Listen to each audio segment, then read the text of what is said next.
बंगाल के गरीबों तक पहुंचने नहीं देते।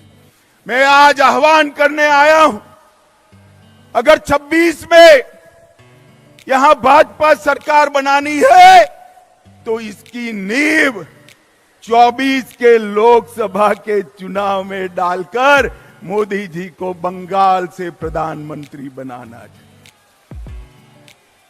भाई और बहनों, 27 साल कम्युनिस्टों का शासन रहा। ममता जी तीसरी टर्म के लिए जीती। लाल भाई और एक तृणमूल कांग्रेस मिलकर बंगाल को बर्बाद कर दिया। चुनावी हिंसा पूरे देश में, चुनावी हिंसा अगर सबसे ज्यादा होती है तो बंगाल में होती। घुसपैठ बंगाल सरकार, ममता बनर्जी रोक नहीं पाई। जो ममता बनर्जी कभी घुसपैठियों के लिए पार्लियामेंट चलने नहीं देती थी, वो ममता बनर्जी आज घुसपैठियों को खुलेआम वोटर कार्ड और आधार कार्ड बंट रहे हैं, वो चुप बैठी है। कट मनी से पूरी बंगाल की जनता परेशान। सिंडिकेट की उगाही से पूरी बंगाल की जनता परेशान। और जिस बंगाल में कभी सुबह सुबह रविंद्र संगीत सुनाई पड़ता था, वो बंगाल आज बम धमाकों से गूंज रहा है। मित्रों, बम धमाकों से गूंज रहा है। पूरे देश में गरीबी कम हो रही है, मगर बंगाल में गरीबी कम होने का नाम नहीं देती। भ्रष्टाचार चरम सीमा पर है। मैं बाद में बात करूंगा, मगर मैं आपको बताने आया हूं भाइयों, मैं गुजरात से आता हूं। मेरे जीवन में किसी नेता के घर से इतनी सारी नोटों की गड्डियां किसी ने अपने जीवन में नहीं देखी होगी। मित्रों, जो बंगाल साहित्य, विज्ञान, कला, आजादी का आंदोलन, आध्यात्म, उद्योग और कृषि में पूरे देश का नेतृत्व करता था, वो बंगाल आज सबसे पिछड़ा बनाने का काम दीदी ने किया है। दीदी ने बंगाल को बर्बाद कर रख दिया है। मैं आज बंगाल की जनता को कहने आया हूं, एक बार पूरे देश का विकास देखिए।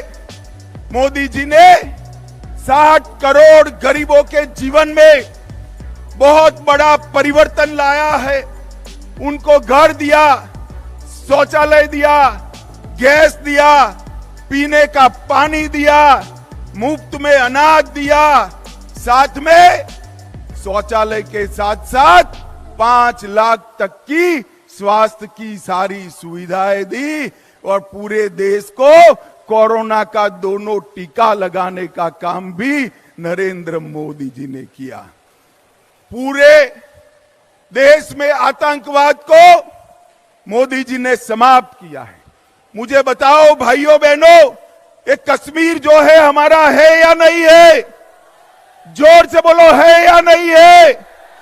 जिस कश्मीर के लिए, जिस धारा 370 को हटाने के लिए बंगाल के सपूत श्यामा प्रसाद जी ने बलिदान दिया था, वो धारा 370 को मोदी जी ने समाप्त कर दिया। वामपंथी उग्रवाद को नकेल कसकर समाप्त करने का काम मोदी जी ने किया। भारत के तिरंगे को चंद्रयान के माध्यम से चंद्र पर पहुंचाने का काम नरेंद्र मोदी जी ने किया।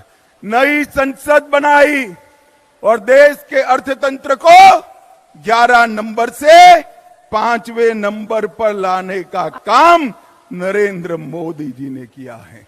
और मुझे बताओ बंगाल वालों, अयोध्या में राम मंदिर बनना चाहिए या नहीं बनना चाहिए? दूर तक जोर से बोलो, बनना चाहिए या नहीं बनना चाहिए? एक कांग्रेस पार्टी और ममता बनर्जी सभी लोग इकट्ठा होकर राम मंदिर को रोक कर रखे थे।